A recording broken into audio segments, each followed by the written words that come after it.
Good evening from Germany, and we have 5 minutes left until we will see Federal Reserve interest rate decision. Unfortunately, I have only 20 minutes today for the stream, but we already had 2 streams, so if you missed, then just rewatch them. And yeah, let's now hop right into the news here. If you haven't liked, please like my stream. And if you haven't subscribed, then please subscribe to my channel to be informed every time I go live next time. We will have in about 3 minutes FOMC statement and Federal Reserve interest rate decision. In about half an hour FOMC press conference. This one will be more important, but I think you can listen yourself. Just type in Fed press conference into Google. You will find the live stream link and you can watch it and hear it and see what the market is doing with all the questions and answers from Jerome Powell. But yeah, the Federal Reserve interest rate decision will be probably 25 basis points. Everyone is expecting it, or almost everyone, 99.3% expectancy for a 25 basis points rate hike. And the same thing the next time in March for the next meeting. Probability of 81% for another 25 basis points rate hike. In the previous decisions with interest rate hikes, we have seen a lot of times that the Nasdaq and the S&P 500 have spiked up, but then when the press conference began, then they gave up their gains. And I hope that we see the same thing this time. Yeah, we were just trading sideways today, even if we had a lot of economic news today from labor market. Nothing special happened here. It was a narrow range with only about 100 points from low to high. And you see we drew some lines here right before the opening, and these lows still could hold here. So yeah, let's see if we can break the upper side and go to 12,200 or 12,260, where I want to take on new shorts. So previous high point here, 12,308 points, or the overall high of December, 12,330 points.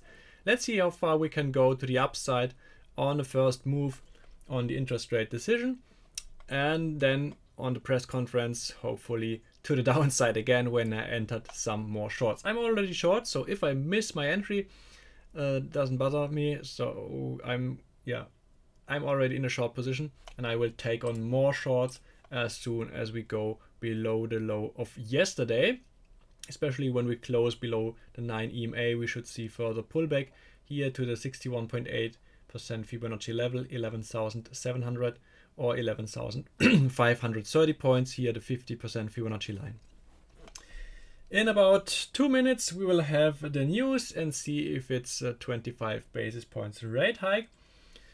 So it's about to go down. Yeah, Carlos, I don't know. We will see. If it's 25 basis points, I think we will see a small relief rally, maybe 100, 150 points to the upside. And if it's anything else than 25 basis points, this will be a big surprise and we will probably see a drop.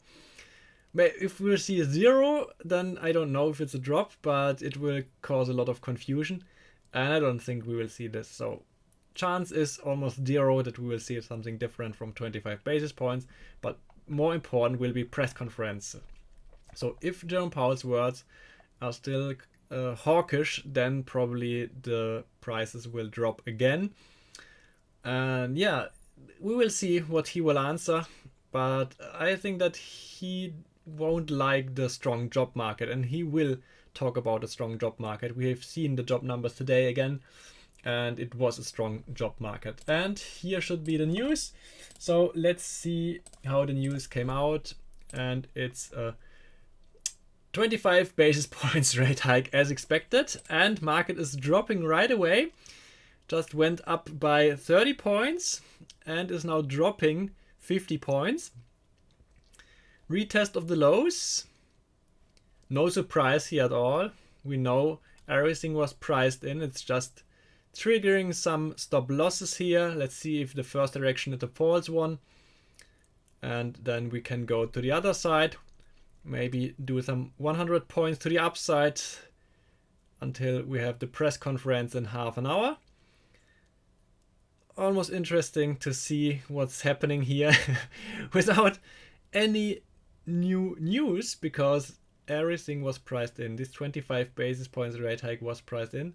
It's really no new news. 4.75% is the interest rate level now.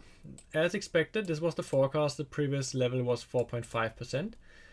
And the expectancy is that we will see a further rise in March up to 5%. The probability is 81% or 82% right now for a further rise of 25 basis points in March. Next meeting is on March 22nd, and there should be the high point of the Federal Reserve interest rate level at 4.75 to 5%. It's always a interest rate band, so not a specific interest rate level, but I'm normally taking or talking about the higher level point. So we were at 4.75 and we were at 4.5% and are now at 4.75. And on the next meeting, probabilities are high that we will see a further 25 basis points rate hike. But more important, as I already said, will be the explanation from Jerome Powell and answering the questions from the journalists. So let's see what will happen if Michael Burry is right, and he posted today sell. Maybe you know his name from the famous film The Big Short. He was already predicting the housing bubble back in 2006-2007, and he was right. He was a little bit too early, but he was right. He sold all his shares last year. Just one share remained in his portfolio, and it was a prison company, who is working on doing business in prisons, and now he just posted sell today. Let's see if he's right. He had some long puts last year on Tesla, and he was right with his puts. Tesla was falling strong, especially in the last months of December, and had a strong comeback in January. So let's see if he's right or if Jim Cramer is right, because Jim Cramer from Mad Money, maybe you know from CNN, he's saying we are in a bull market, so buy on the dip. So this is the dip. Let's see who is buying it to the upside now. And in about 27 minutes when the press conference is starting, we will hopefully see again a sell-off.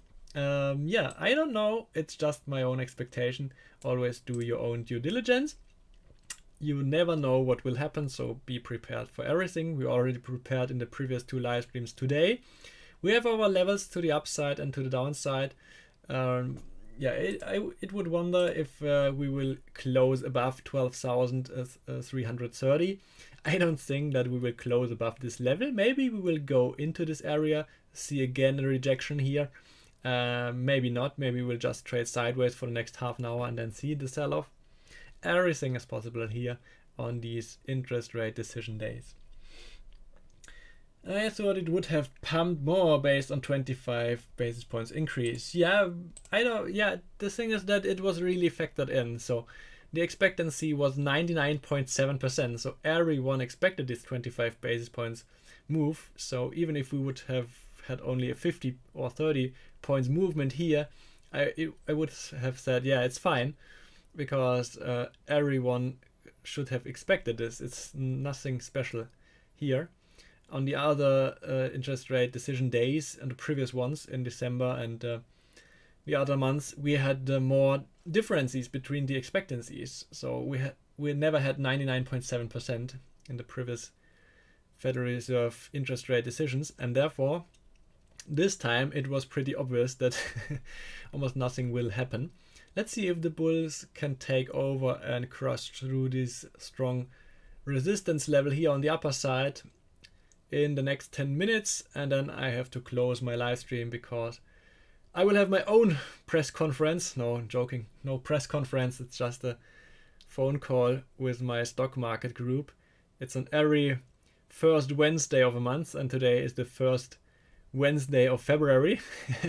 And therefore it's a phone call or a Teams meeting, just discussing, because I'm member of the board. Yeah, I'm not Jerome Powell, but I'm member of the board for 80k members in Germany from stock market groups, and therefore, yeah, there's still some work to do, but it's fun. I'm not paid for it, but I love to do this. Like I love to do these live streams for you here, guys. So if you have questions, just write them down in the live stream and I can read your questions and talk about them. Listening to me during work, Noah. Yeah, here it's evening. It's 8 p.m. here in Karlsruhe, Germany, where I live. But of course, on the West Coast, it's early in the morning. Yeah, let's see Euro USD, what's happening here. So it pulled back a little bit. We had highs today at 109.2. Yeah, let's see if we can hit 110. I don't think that we will hit this level today. My trading colleague was expecting 1.11. I said, you are really optimistic. I don't think that we will see this rally on Euro USD when everyone is expecting 25 basis points move. But okay, let's see. When the market is dropping, then probably Euro USD should pull back. So let's see if we will reach 108 today. This is there's a higher probability that we will do 0.9% to the downside than reaching 1.11 today. Wix, let's see. Wix is almost unchanged. Yeah, went a little bit higher and lower, so almost no change here. Just about 0.2 points, almost nothing here. A little bit of fear went out, but the biggest fear is always the press conference, because there no one knows what Jerome Powell is saying and how the market is turning. This can cause more reaction in the press conference, especially when the journalists are asking their questions. So let's see if he is hawkish again. Here's the breakout we were waiting for. Perfect. Everything is going as expected.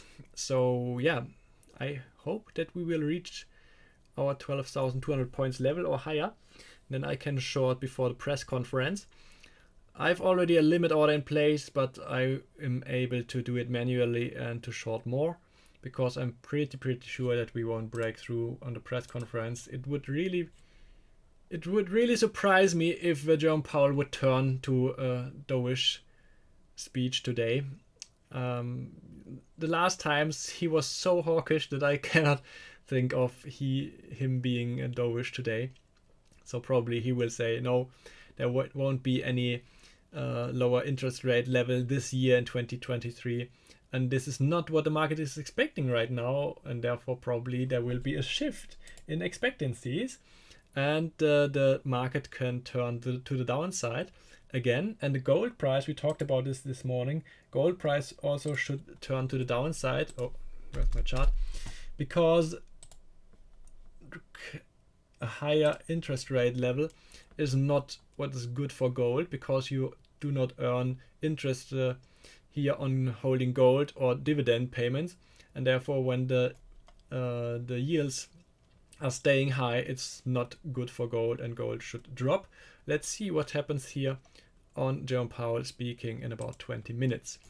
Nice breakout here. So next stage, there's almost no resistance here, as you can see. Maybe here the opening from the Asian session here on Monday, but I don't think that we will see here a stop. Maybe we will see a retest between the 12,260 and 12,300 area. Let's see if we can pull this far in the next 20 minutes. It's already pulling back. Yeah, difficult to be strong here for the bulls when we still have someone news to wait for. Not easy, but let's see. Always being patient here with my entry, not entering too early. Of course, you could already short here if you are a swing trader like me. If you miss out on 100 points, that's nothing. If you have 600 or 700 points to the downside as target, but I'm already in a short position, therefore I do not want to add more right away. So now reaching 12,200, perfect. So 50-60 more points would be ideal for me to enter my shorts here, and probably bulls will unload here in this area, because you know they made here 150 200 points in less than half an hour, and therefore they will probably take some profits out when the press conference is starting.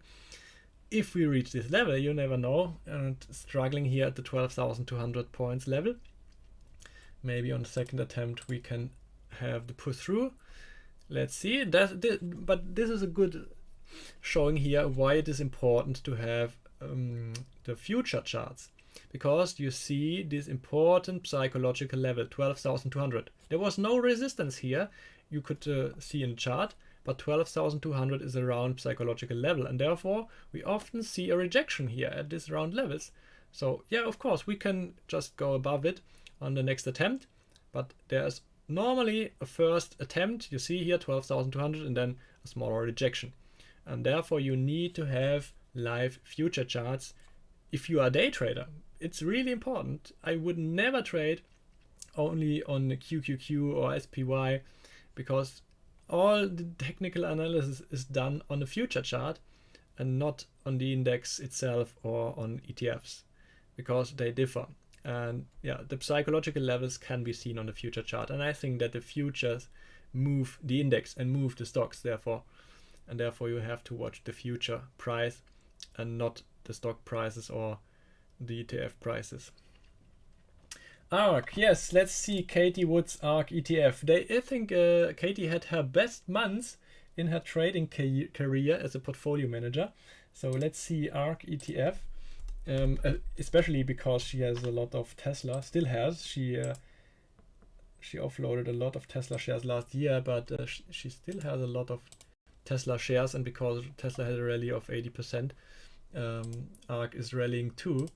So let's see this. Yeah, you see this was a good rally here, beginning in January, 50%, 55%, not bad.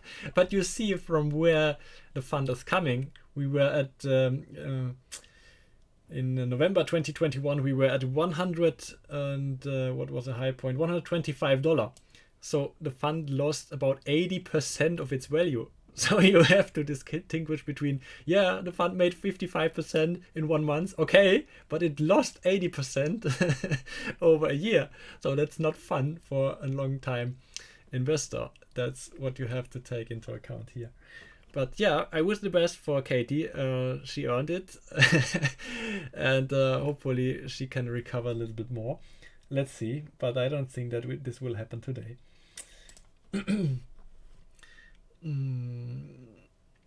I only use my eyes for worth microscope. Yeah, it's not bad. Sometimes just doing technical analysis on a clean chart, nothing else. Sometimes the best, just drawing some lines and nothing else.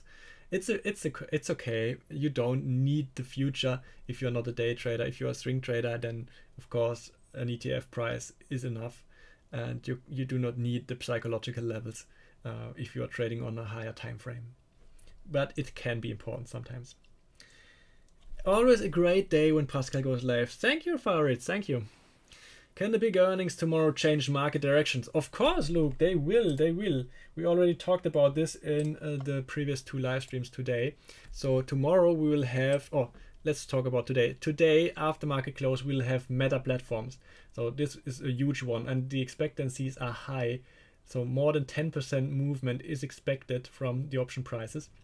Therefore, this one will be important, especially as outlook for tomorrow for the other big tech stocks, which have more weight in the big indices like S&P 500 and Nasdaq. Apple, Amazon, Google are really large ones. So if you enter just here Nasdaq and then waiting, then you will see the weightings of the Nasdaq stocks. You can do the same for S&P 500, and here you see Apple, Amazon, Google. You see the larger weights here of these stocks, compared 10% and Apple 20. More than 20% of Nasdaq are presenting their earnings tomorrow, and this is just crazy. So therefore these earnings are important, and we will have an outlook today with the Meta earnings, because like Google, Meta is relying on the ad spend, And if ad spend is cut because companies want to save money, then this is not good. Especially the outlook will be important for Meta. If they themselves cut their spending, especially on Metaverse, because they already spent 10 billion, we will see how much money Mark Zuckerberg wants to spend in the future. But yeah, probably we will see some cuts here. So we are still trying for the next 15 minutes maybe to retest the 12,200 or maybe coming back here. Let's see. I will wait. I have my limits in place and I'm able to watch my charts here while I'm in the phone call. But I have to close out this live stream now. I wish you the best and we see us next time on Major News. And I will live stream again. So please subscribe to my channel to be informed when I go live the next time. And I hope you made some money today or will make some money during the press conference. And we will see us next time. Wish you a nice day or nice evening. Goodbye.